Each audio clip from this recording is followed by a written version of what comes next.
What's up, Transformdom? This is Ben here in China, and today we're going to take a look at Nightstalker, a new mode from the MP-15 MP-16E Cassettrons vs. Cassette bots release. The only accessory that is with Nightstalker is this micro cassette cover. It is in this energon pink plastic, and from the back you can see there is a little print of Transformers right there. In the cassette mode, Nightstalker fits quite nicely into the cassette cover.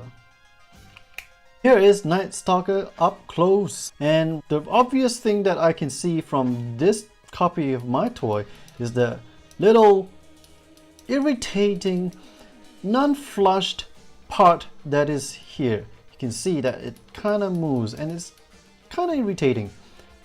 Other than that, it looks quite nice. You got the Autobot insignia at the top, you got the microcassette 60 labels in the front, you got side A, the production stamp, and Japan in the front.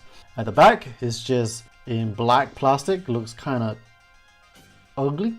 From the top, it's nice and flushed. From the bottom, it looks a little unsightly. The side and the other side. The Nightstalker tape fits quite nicely into Soundwave. And KFC Blaster.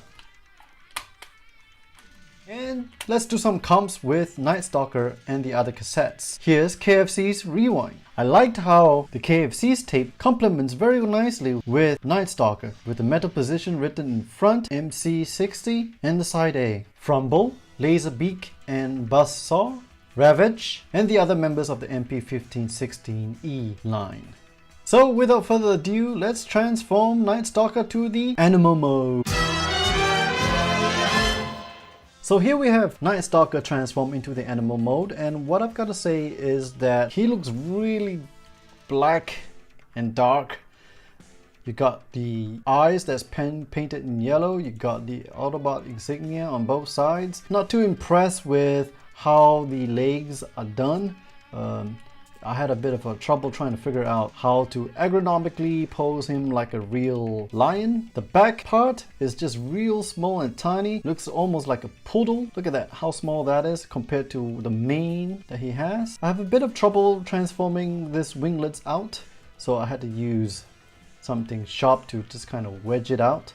And I don't like how this isn't attached to the back of the animal, but rather on this little hinge thing that's kind of floating around. The tail is ravagey, small and tiny, and just not really articulate. As for articulation, there really isn't much except that he can go into the body just like a turtle would. No movement up, no movement side by side, no waist swivel or waist articulation at all. The paws are perhaps the most articulated things around. You can there is a little bit of a bicep swivel.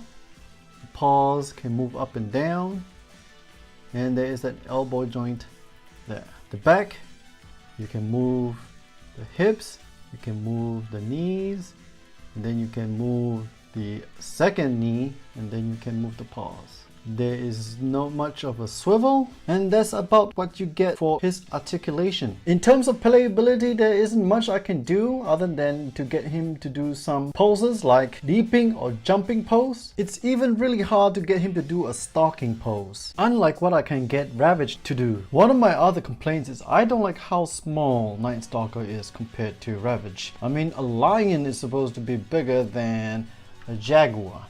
And look at the heads, the size of the heads. This lion head is just way too small. The legs are too short, body is too short. This is just this is like a little poodle with a cat face. Let's do some comps. Let's start off with Ravage. Frumble, Ratbat, Laserbeak and Buzzsaw, KFC's Rewind, Soundwave, KFC's Blaster, and the other troops from the MP-15-16E line. So what are my thoughts on this guy? Well, let's talk about 3 things I like about this guy and 3 things I think that could be done better.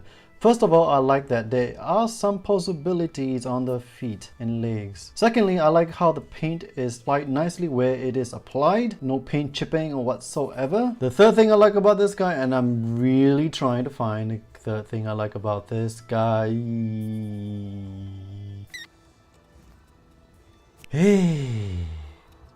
Nope, I can't find the third thing I like about this guy. I genuinely can't find the third thing I like about this guy. Maybe the compatibility with Soundwave and KFC Blaster, but come on. That's not a real valid third thing I like about this guy. 3 things I think could be done better. I wish they didn't just let this missile part thingy majiggy be suspended like this. In a tape mode, I didn't like how the top part just didn't sit nicely or flushed with the rest of the body. I also don't like how there's a limited range in the head. That's all you can do, up and down. So would I recommend buying this whole collection just for this new mold? Probably not. Unless you're into troop building or you like collecting the non-G1 cartoon releases. So what are your thoughts? Please leave them in the comment section below. If you enjoyed this video, please hit like and share. Also sub and bell to my channel. This is Ben here again in China signing off, and I'll see you on the flip side.